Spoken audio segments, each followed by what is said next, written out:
Efficiency news से। और आज हम आए हैं अयोध्या में। अयोध्या में जब से अवशेष निकले हुए हैं उस पूरे देश में बौद्ध अनुयायी हैं, सरगर्मियाँ तेज़ हैं और ये उनका दावा है कि जो भी अवशेष निकल रहे हैं वो साकेत नगरी के बुद्धिस्ट अवशेष हैं। उसी क्रम में आज हम बात करेंगे विनीत मौर्य से, जिन्होंने सुप्रीम कोर्ट में अपनी याचिका भी दायर की थी। विनीत मौर्य जी, आपने सुप्रीम कोर्ट में जो रिट दायर की थी वो क्यों की थी? मतलब क्या आपने देखा था कि उसमें कि बौद्ध अवशेष हैं?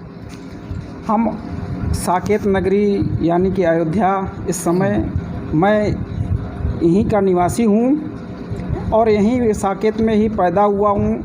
और ये अवशेष जो निकले हैं वो मेरे आँखों के सामने निकले हैं। जो पहले खुदाई हुई थी, उत्खनन हुआ था, उस समय मैं उसमें लेबर का भी काम किया हूँ। और यहाँ पर रहने के कारण, साकेत में, अयोध्या में रहने के कारण सारे अवशेष मेरे सामने हैं। और ये तथागत शाक्य मुनि गौतम बुद्ध का जी का पवित्र स्थल है। माता विशाखा सांग फाहियान का यात्रा वर्णन में जो विवरण मिलता है, कनिंघम की रिपोर्ट है, और जो पुरातत्व ने 3 बार उत्खनन कराया उसकी जो रिपोर्ट है, उस रिपोर्ट के अनुसार ये प्रमाणित होता है कि ये बौद्ध स्थल है और ये पुरातात्विक स्थल है। इसलिए इसको लेके 6 मार्च 2018 को उच्चतम न्यायालय में पिटीशन दाखिल हुआ और इसका डायरी नंबर है 8253/2018 और रिट पिटीशन नंबर 294/2018। ये चलता रहा और ये हिंदू मुस्लिम के साथ टैग हो गया था 2018 में ही, कि ये मुकदमा 2018 में 23 जुलाई को टैग हुआ था। और इसके बाद जो सुनवाई चली, उस सुनवाई में साथ थे। जब ये अंतिम सुनवाई थी, जो सुप्रीम कोर्ट में बहस चल रहे थे, उस दिन अंतिम समय में उसने डिटैक कर दिया कि इसको हम बाद में सुनेंगे, क्योंकि ये हिंदू मुस्लिम का मामला है, इसलिए बौद्ध पक्ष हम नहीं सुनेंगे। मतलब सुप्रीम कोर्ट ने ये कहा कि आपका पक्ष नहीं सुना जाएगा और आपकी फ़ाइल उस केस से अलग कर दी गई। आपका कहना ये है? जी, ये उस समय तो अलग कर दी गई थी, डिटैक कर दिया गया था। जी, ये जो मोहम्मद सिद्दीकी बनाम महंत सुरेश दास का केस था, उसमें टैग था, वहाँ से डिटैक कर दिया गया। उसके बाद अभी 20 तारीख को ये पूरी ज़मीन जो ट्रस्ट के नाम की गई है, उस ट्रस्ट ने प्रेस वार्ता किया था 20 मई को। 20 मई में जो फ़ोटोग्राफ आए वो पुरातात्विक आए। उन फोटोग्राफ्स को लेके, पेपर के कटिंग को लेके हम सुप्रीम कोर्ट में फिर गए 5 जून को कि हमें इस पे स्टे स्थगन आदेश मिलना चाहिए और ये पुरातात्विक क्षेत्र है और ये पुरातत्व के अधीन होना चाहिए और पुरातत्व विभाग इस पे उत्खनन करा के प्रमाणित करे कि ये बौद्ध अवशेष हैं, कितने पुराने हैं, 2500 साल पुराने हैं, कि किस काल के अवशेष हैं। मतलब आप चाहते हैं कि जो अवशेष निकले हैं उसको बौद्ध और जो हमारे आर्कियोलॉजी के जो विशेषज्ञ हैं वो बताएं कि ये कैसे और किसके अवशेष हैं। और क्या उसका अभी तक कार्बन डेटिंग के आधार पर कुछ मूल्यांकन हुआ है क्या? अभी तक कार्बन डेटिंग नहीं हुआ, उसी की तो मांग किया गया है 5 जून को कि इसकी कार्बन डेटिंग कराई जाए और जो क्षेत्र बचे हुए हैं उनका उत्खनन कराया जाए पुरातत्व के। और पुरातत्ववेत्ता विभिन्न विश्वविद्यालयों को बुला के, ऐसा नहीं है कि यह भारत के ही, अन्य देशों के जो पुरातत्व विशेषज्ञ हैं उनको बुला के यूनेस्को के संरक्षण में इस कार्य को कराया जाए। कहीं भी शंका ना रह जाए कि हाँ, यहाँ पे ये गलत हो रहा है। कार्बन डेटिंग से पता चल जाएगा कि ये अशोककालीन है, कि बौद्धकालीन है, कि शुंगकालीन है, कि विक्रमादित्य का समय है, तो वो सब स्पष्ट हो जाएगी कि हाँ, ये किस काल का है। इसलिए कार्बन डेटिंग होना चाहिए।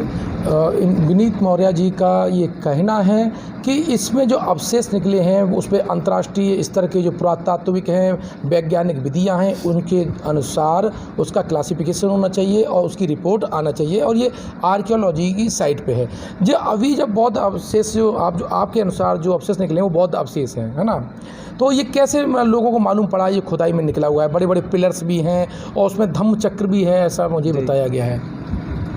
वो 20 तारीख को जब प्रेस वार्ता करते हैं, ये ट्रस्टी हैं चंपत राय, उनके माध्यम से प्रेस वार्ता बुलाई गई थी। उन्होंने इलेक्ट्रॉनिक मीडिया, प्रिंट मीडिया सबको बुलाया था ये साबित करने के लिए कि हिंदू मंदिर के हैं।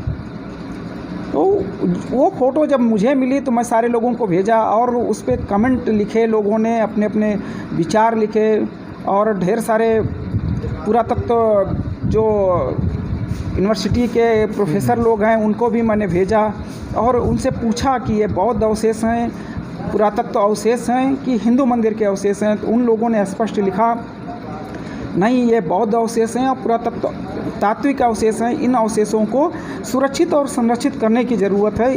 इसकी मांग सरकार से की गई है। अच्छा। और न्यायालय से भी किया गया, दोनों लोगों से किया गया है।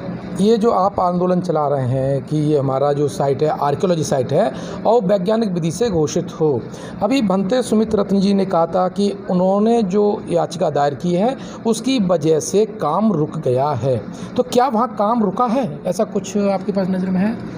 ऐसा कुछ नहीं, काम नहीं रुका है, उनका काम पूरा हो गया है। उनका काम था समतलीकरण करने का, तो वो समतलीकरण कर लिए, करके पूरा कर लिए। और जो अवशेष है उन अवशेषों को वो क्या किए इसकी सूचना बाहर निकल के नहीं आई है। और कोई ये कहता है कि हम एप्लीकेशन डाले, हाई कोर्ट गए, सुप्रीम कोर्ट गए तो इसलिए काम रुक गया, तो ये गलत है। उनका काम पूरा हो गया समतलीकरण का। उन्होंने उस कार्य का नाम दिया समतलीकरण का कि हम मंदिर बनाने के लिए लेबल ले रहे हैं, और उस लेबल को उन्होंने पूरा कर लिया वो अपने मानक के अनुसार।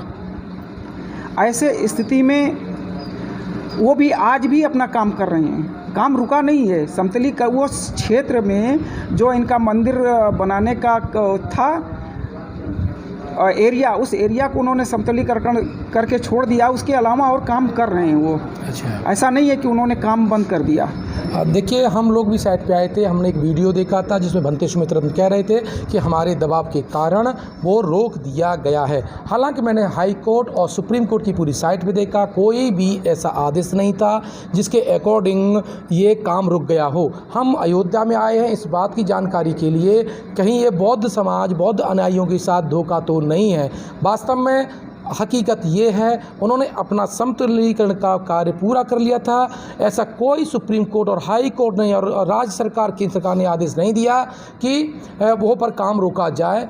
ये जो वीडियो या जो सूचना गई है उसमें हमने क्षेत्र में ये पाया है, ये सूचना पूरी तरह से गलत है। कोई कार्य नहीं रुका है, उनका कार्य जारी है। हाँ, ये ज़रूर है कि अभी चाइना पर जो बॉर्डर हुआ, चाइना बॉर्डर पर जो क्लैश चल रहा है, उसको लेकर के यहाँ उद्घाटन जो तारीख थी उसकी वजह से प्रधानमंत्री ने आगे उनको तिथि दी है, वो प्रोग्राम आगे बढ़ाया गया है। ऐसा कोई भी सूचना नहीं है कि कार्य रोका गया है।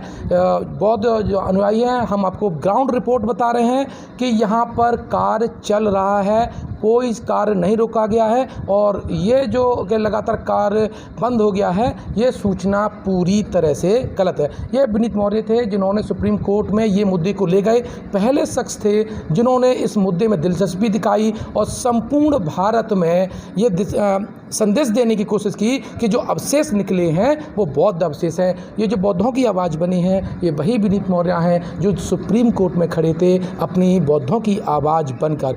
और उसकी सत्यता ये थी कि उस पर अगर कंसीडर किया जाता तो निश्चित रूप से साकेत नगरी की बात होती। आर्कियोलॉजी भी डिफाइन करता उनको है, इसीलिए शायद हमारा ये लोगों का मानना है, बौद्ध अनुयायियों को मानना है कि इनका जो केस है वो अलग कर दिया गया है। मैं देव प्रताप सिंह, BCNC न्यूज़, अयोध्या।